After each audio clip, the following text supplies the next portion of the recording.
Today we are going to be talking about Claude Mythos and Claude Fable 5, the new models that are coming from Anthropic. Very good models. We have the announcement of the IPOs, or the pre-IPOs of Anthropic and OpenAI. We have Apple finally deciding to join the AI race, although we'll see how that goes in September. And we have the release of Mythos and Fable from Anthropic. Fantastic models. So it's been an incredibly busy week, as it always is when I am away. Let's have a look at Fable and Mythos. And we're going to be talking about how this is actually going to be relevant for you, because right now it's a bit of an oddity. It's a strange release model. I will say it is very good, extremely good. And if you have not played around with it yet, I recommend getting on with that and doing so before the 22nd of June. And I'm going to talk about what happens on the 22nd of June, but basically they're going to cut access and it's going to become incredibly expensive. We are going to see the bifurcation of the world between those people who can afford to use artificial intelligence and those who cannot. And this model in particular, I think, marks this point where we are going to split. We are going to potentially have the AI overlords and the AI underclass, because only those with the wealth will be able to afford using this model. So let's jump in and have a look at it. So it came out 3 or 4 days ago. A little bit of confusion over Fable 5 and Mythos 5. I'll talk about what the difference is between them, because it's relatively subtle and very confusing. But in general, extremely good. It's a very, very good model. I have been using it for the last couple of days. It runs out of tokens extremely quickly. And on the 22nd of June, access is going to be much more limited. So we've only got 10 days from now to really play around with it. But it has been tearing through problems like nobody's business. I've been giving it some big, hairy problems, and it has been able to just excel through them. So it has become my main thinking partner, and it is fantastic at that particular job. Extremely complicated tasks about my business and my life. Writing a book, big tasks, this is the model that you should be using for this. Of course, the benchmarks are off the chart. It is good at everything. We don't need to trust these benchmarks. They're only going to release when they get a good set of benchmarks. This is basically marketing. All the numbers go up. Okay, cool. But they're showing that Mythos 5 is better than Opus 4.8, which is their previous flagship model, better than GPT 5.5. Of course, they're going to say that, and significantly better than Gemini 3.1 Pro. Again, not that surprising. This is a good model in the benchmarks. We're not really debating that. I've seen some people saying, oh, it's quite stupid. No, it is not. It is an absolute masterpiece. That's not the problem. It's the cost and the guardrails. That's the problem. So across the board, it absolutely smashes tasks out of the window. This actually feels like a step change. So rarely do we have a model that comes out and it feels like it is something new. This one does, at least to me and to a lot of people that I follow and I respect the opinion of. This feels like an actual shift in our capabilities from what we had before. So I'm very, very excited about it. The big difference in how you have to use a model like Mythos or Fable, and we'll talk about the difference in a moment, is we don't necessarily just prompt it. We're not just going to be giving it a little prompt and having it go away and work for us. Instead, I like to think of this as you are going to commission it to work for you. You are going to send it off like it's an employee, like it's a freelancer, like it's a contractor to go and do a piece of substantial work for you. And you are going to go hands off. There's a big shift in how we use it because of this. I actually saw this post from V. This was over on TikTok, I think it was, where she had sat down and she was writing a Fable wish list with all the excitement and anticipation of a kid writing to Santa. So she basically sat down and wrote down all the things that Fable can cut through for her, going back through old projects, old ideas for business and in life, and thinking, oh, I wonder if it can do that, because there are certain projects that I've not been able to do with the current AIs up until now, whereas I've given them to Mythos and it has just implemented them for me. So it's a fantastic way to clear out all of those old kind of business plans that you have. You can just give them to Mythos and it will have a really good shot at building them for you. That has not really been the case with models before. You still had to work with them. Mythos is very good at one-shotting things to a very high level of quality. So this is how I recommend you using it. Just literally going through your to-do list and giving it to Mythos and say, this is my to-do list. Some of these things I haven't managed to do for months. Can you help me crack through them? How would I get through this? What do you need from me? And it will be able to just churn through that for you. So Mythos and Fable, a little bit confusing in terms of the naming, the nomenclature.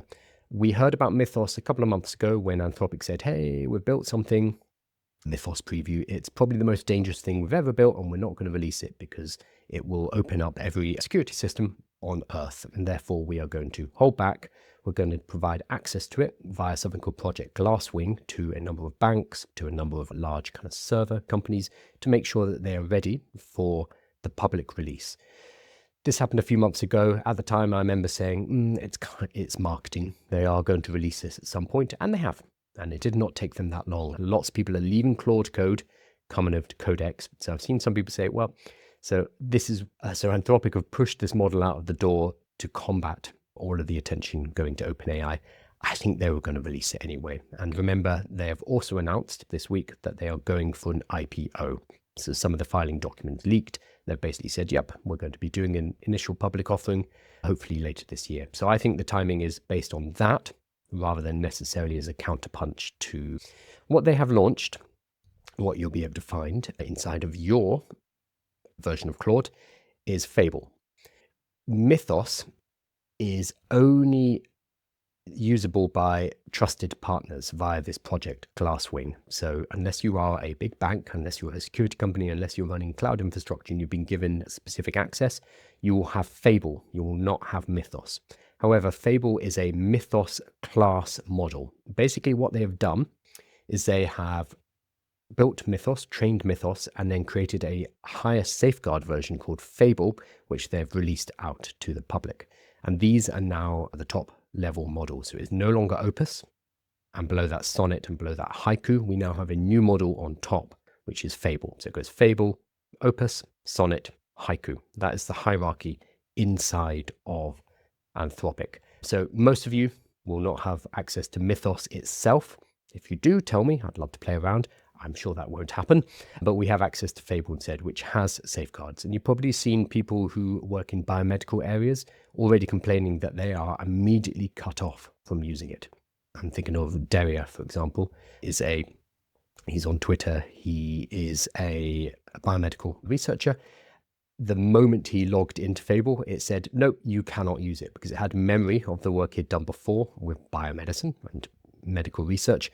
He has immediately been cut off. And we're seeing this from a lot of researchers because Anthropic are worried that people will use this to develop viral weapons, biological weapons, etc., etc. So it's just cutting people off if you have anything to do with biomedicine. So why are people excited about this? And there's people like Ethan Mollick. I'll put this in the newsletter, Ethan Mollick's article about this, but various other people who have been working in the industry. It feels like a step change. Ethan Mollick, for example, had it produce this map, which is an isochronic map, which maps the length of time it takes to get anywhere on Earth within a number of days, basically, mapped onto an 1881 map. Something that no other model was able to do before. This is just a fun example, but something that is incredibly sophisticated. And I think it took several hours for it to work through.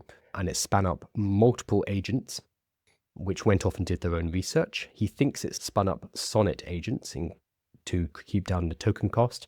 And then it worked through this, I believe, for about 9 hours until it got the job done.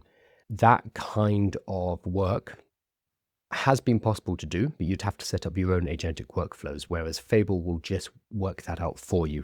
It will look at the end goal that you want to achieve, and it will set up the infrastructure, the framework, the dashboards, the agentic workflows for you, set up the quality control, and just go off and do the work for you. It's a step change in that sense.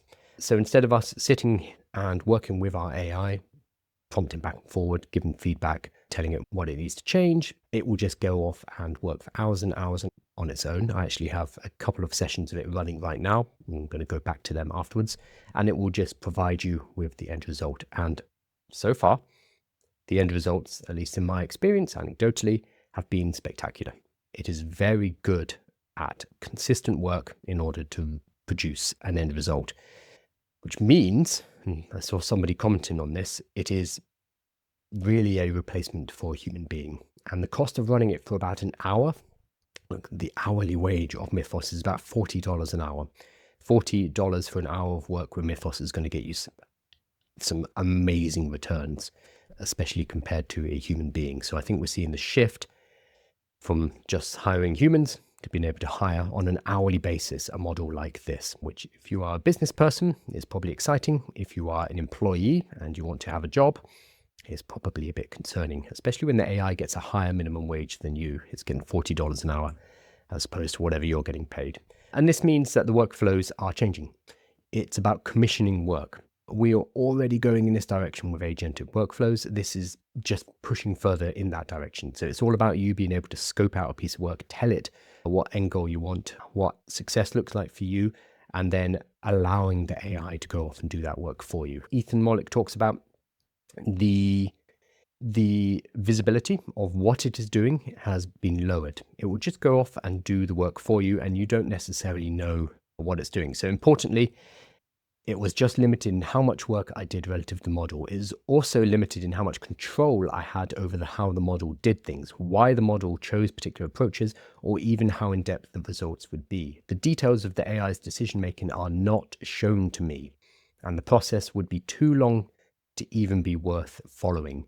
So it is doing this in a black box. This is probably to stop distillation attacks, because China is a huge threat right now to these closed source models. If they can reverse engineer even 80% of the capabilities of this model and then provide it at 20 times cheaper, that is a huge problem for a company like Anthropic, who relies on their closed model to generate revenue. So they are locking down how it is doing all of these workings and making it more obscure. It's more of a black box.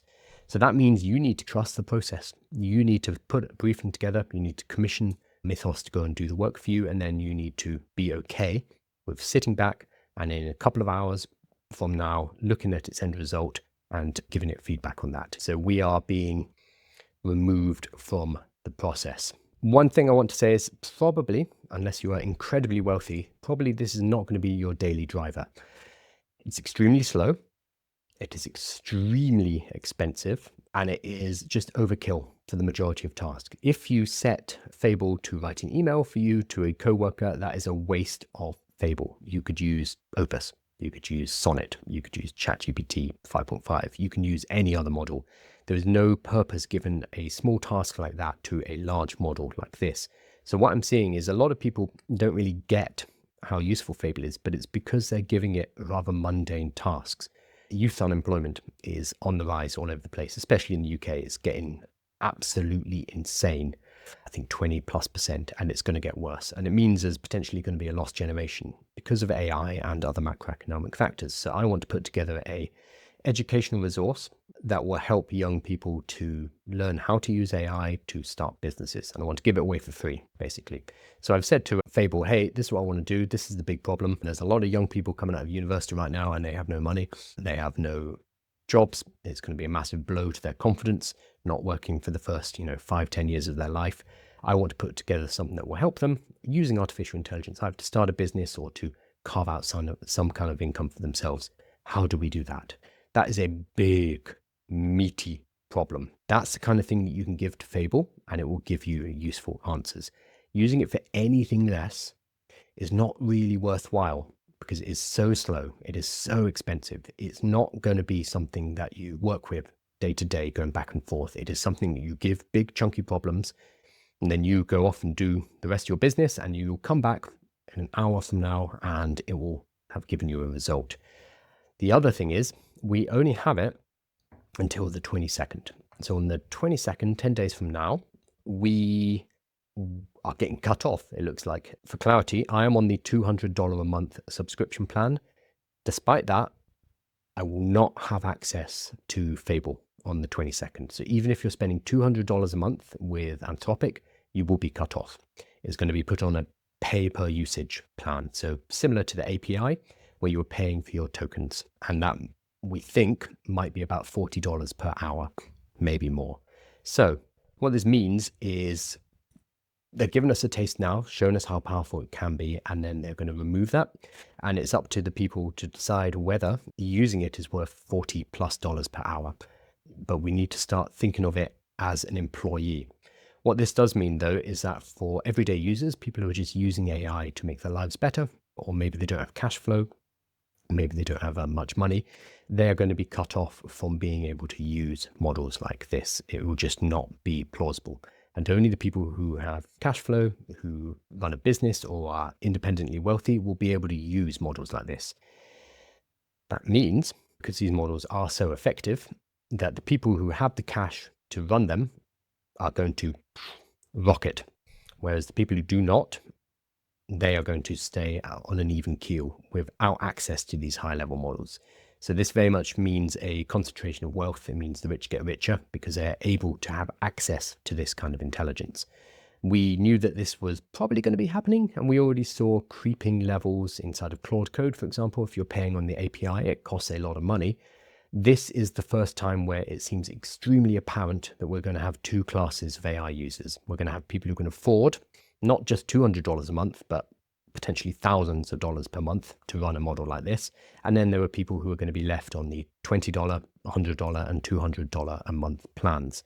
It's people who are spending thousands who are going to be able to use this kind of intelligence. So that is probably the biggest takeaway, is that we are moving into an era where intelligence is not too cheap to be metered, but instead the rich get access to it and others are being cut off. That is worrying. There's a few other controversial elements. So the gatekeeping, obviously. The fact that it is being guardrailed and people know that Mythos exists, but we have only been given Fable, that always rubs people the wrong way. I think it's for good reasons. In this case, it is for security. Plus, Fable has been jailbroken. So Pliny the Elder, it took them 2 or 3 days, but they managed to jailbreak it. Normally, the jailbreak comes in a lot quicker, which suggests there are some pretty good safeguards, but it has still been jailbroken. So he has been able to use it to get bomb recipes, drug recipes, all of that good stuff using the Fable model. So remember, these safeguards only work until somebody actually wants to go through them. And if somebody is a bad actor, they will go through them. And we're also seeing issues of transparency. It is not saying what it is doing. There's very little transparency. I'm pretty sure this is to prevent distillation attacks, the Chinese labs from distilling it and making a cheaper, almost as good version. And then also the fact that this is going to be cut off from us and only the rich are going to be able to afford using this. So it is a controversial model. However, it is very, very good. All of this stuff would not be controversial if the model was rubbish. If it wasn't able to do these tasks, if it wasn't top tier, if it wasn't showing us the future of what artificial intelligence would look like, then we wouldn't have this controversy about safeguards, about pricing. We would just be like, okay, that's fine, you do you. But instead, what we're seeing is a glimpse of this almost sci-fi future with this incredibly intelligent model, and then we're being told it's not for you. So people are upset with Anthropic. And of course, OpenAI are capitalizing on this. I just saw that they allowed us to reset our codex usages whenever we want. OpenAI are making hay out of this, as well they should. And remember, we will probably see GPT-6 shortly. OpenAI need to respond. I would not be surprised if in the next month or so we see GPT-6. They are always cooking something, and these labs are always competing. So it'd be very interesting to see whether OpenAI bring us this capability of model, but they say, no, we're not going to make this just for the elites. We're going to allow this to be more broadly accessible. Remember that both are heading for initial public offerings later this year. So we will see how that changes that strategy. Is it AI for the people, or is it AI for the elites? What does this mean for us on a daily basis? This is all unfolding in real time. Awesome. All of this will be in the newsletter, aiwithkyle.com. You'll find the written summary. I'll give you any other resources, including this Ethan Mollick write-up, which is a very good one. All will be in the newsletter. That is totally free to access at aiwithkyle.com. Make sure you're subscribed on YouTube as well, where you'll get the edited, clean version of these live streams, which go along with the newsletter. So they work hand in hand. So thank you so much, and I'll see you.